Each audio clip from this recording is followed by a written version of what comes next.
मैं अपनी माँ से बात नहीं करना चाहती थी, क्योंकि मेरी माँ ने जो किया था शायद ही किसी की माँ अपनी बेटी के साथ करे।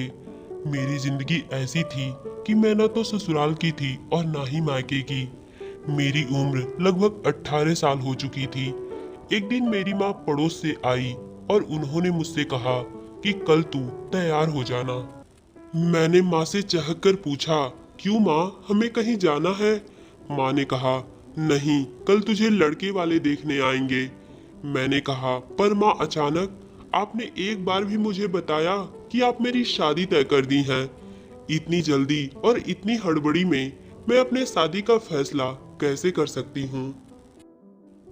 माँ ने झल्लाते हुए गुस्से में कहा कि क्या मैं तुम दोनों बहनों का अचार डालूंगी कि तुम लोग शादी नहीं करोगे और मेरे सर का बोझ बन फिरोगे? मैंने अपनी माँ से कहा, नहीं माँ, ऐसा नहीं है। माँ ने कहा, तो कैसा है? क्या चाहती है तू? माँ के आगे घर में किसी का चलता नहीं था। दरअसल हम दो बहन और एक छोटा मेरा भाई था। मैं अपने घर में सबसे बड़ी थी। मेरे घर की स्थिति ऐसी थी कि हमारे घर में 2 वक्त का खाना बन जाए वही ज्यादा था। मेरे पिताजी छोटी मोटी नौकरी कर हम लोगों का पेट किसी तरह पाल लेते। अपनी गरीबी की वजह से मेरी माँ मेरी शादी जल्दी से करवा देना चाहती। हम दोनों बहनें अपने घर में एक बोझ के अलावा और कुछ नहीं थी। किसी तरह करके रात गुजरी, सुबह हुई। माँ ने मुझे जल्दी से उठाया और बोला, कुछ ही देर में लड़के वाले आएंगे, तू जल्दी से तैयार हो जा। माँ के गुस्सा की वजह से मैंने भी माँ के कहे मुताबिक एक अच्छा सा कपड़ा पहन लिया। कुछ ही देर बाद मेरे घर लड़के वाले आ गए। अंदर से माँ मुझे लड़के वालों के सामने लेकर गई। लड़के वालों में सभी लोग तो ठीक ठाक थे, पर मुझे लड़का कहीं नजर नहीं आ रहा था। मैंने अपनी नजरें तिरछी कर लड़के को देखने की कोशिश की, पर वहां पर मुझे लड़का कहीं दिखाई नहीं दिया। तभी उन्हीं लोगों में से कोई बोला कि आप लोगों को सही लगे तो लड़का और लड़की आपस में बात कर लें। मेरे माँ और पिताजी ने कहा, हाँ हाँ, क्यों नहीं। मैं कुछ देर बाद रूम में चली गई। तभी मेरे रूम में एक आदमी आया और बैठ गया। मैंने उस आदमी से हिचकिचाते हुए पूछा, आप कौन?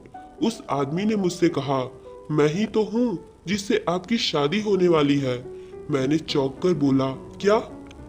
उस आदमी ने बोला, क्या मैं आपको पसंद नहीं? उस टाइम मैंने भी हिचकिचाया नहीं, क्योंकि मेरी जिंदगी का सवाल था। मैंने कहा, पर आप तो मुझसे उम्र में काफी बड़े हैं। उसने कहा, हाँ, मेरी एक पत्नी थी, पर वो अब इस दुनिया में नहीं है, तो मैं तुमसे शादी कर रहा हूँ। मैं उस आदमी के मुंह से ये सब बातें सुनकर बस शौक होती जा रही थी कि क्या मेरी माँ मेरी शादी किसी शादीशुदा इंसान से करवा रही। उस आदमी के मुंह से ये सारी बातें सुनकर मैं दौड़ते हुए बाहर गई। मैंने ये बिल्कुल नहीं देखा कि दरवाजे पर कितने लोग बैठे हैं, कितने लोग नहीं। मैंने अपने माँ बाप से तुरंत कह दिया कि माँ, पिताजी, मुझे ये शादी नहीं करनी। मेरी माँ मुझे धकेलते हुए घर के अंदर ले गईं और बोली, तू तो बड़ी बेशरम हो गई है। दरवाजे पर इतने सारे लोग बैठे हैं और तुझे शर्म नहीं आई, और तूने बोल दिया कि मुझे ये शादी नहीं करनी। मैंने अपनी माँ से कहा, माँ, शर्म मुझे नहीं, आपको आनी चाहिए। आपने एक बार भी सोचा समझा नहीं और इस शादीशुदा इंसान से मेरी शादी तय कर दी। मुझसे एक बार तो पूछ लिया होता कि मैं ऐसे इंसान से शादी करना भी चाहती हूँ कि नहीं। बिना पूछे लड़के वाले को बुला दी। माँ ने मुझे एक तमाचा जड़ा और रूम में बंद कर दी। और बाहर उन लोगों में क्या बात हुई मुझे पता नहीं। उन लोगों के जाने के कुछ देर बाद माँ मेरे रूम का दरवाजा खोली और बोली, यहाँ घर में खाने को नहीं है और तू राजकुमार के सपने देख रही है। मैंने माँ से कहा, माँ, मैं इतनी भी पागल नहीं हूँ कि मैं किसी राजकुमार के सपने देखूं, पर इतना तो हक बनता है मेरा कि जिस शख्स से आप मेरी शादी करवाना चाहती हैं, क्या वो मेरे लायक है भी कि नहीं। माँ ने गुस्से में कहा, अच्छा, तो तुझे किससे शादी करनी है, किससे नहीं, ये तुझसे पूछकर किया जाएगा। मैंने कहा, पर माँ, मुझे उस इंसान से शादी नहीं करनी।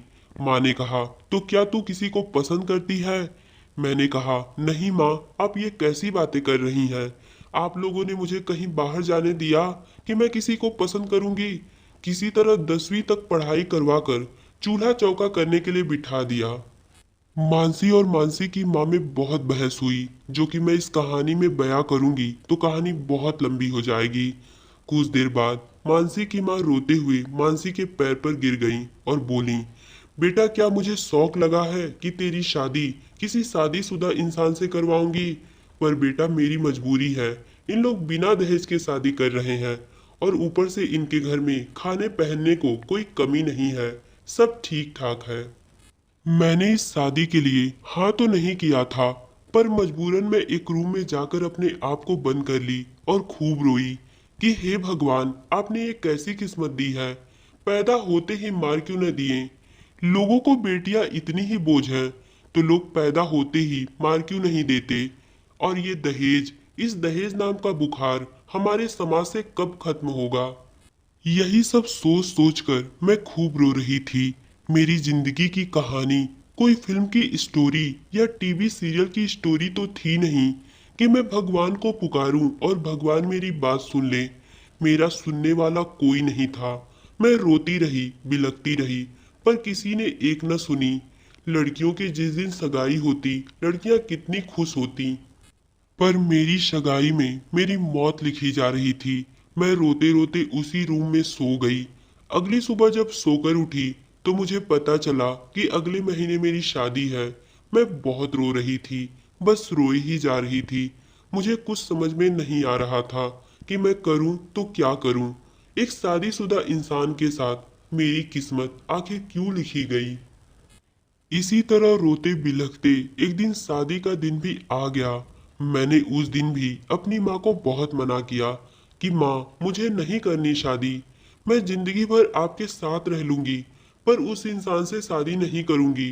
पर किसी ने मेरी बात नहीं मानी और मेरी शादी सुरेश नाम के एक आदमी से करवा दी गई। मैं ससुराल गई। ससुराल जाने के बाद मैंने देखा घर में 3 बच्चे थे। एक औरत जो मेरी देवरानी लगती थी, मैंने उससे पूछा, ये तीनों बच्चे आपके हैं?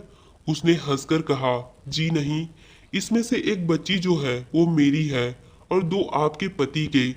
मैंने कहा, मेरे पति के? पर शादी होने के पहले तो किसी ने भी ये नहीं बताया कि सुरेश जी के बच्चे भी हैं। मेरी देवरानी अच्छी थी। उसने कहा, हाँ पता नहीं क्यों नहीं बताया गया, अब ये सब घर के बड़े लोग समझे। पर भाभी बुरा मत मानिएगा, आप दिखने में इतनी सुंदर हैं और आपकी उम्र भी कम है, तो भी आपकी शादी जेठ जी से क्यों करवा दी गई? पहली बार किसी ने मुझसे ये सवाल किया था। मुझे अपनी देवरानी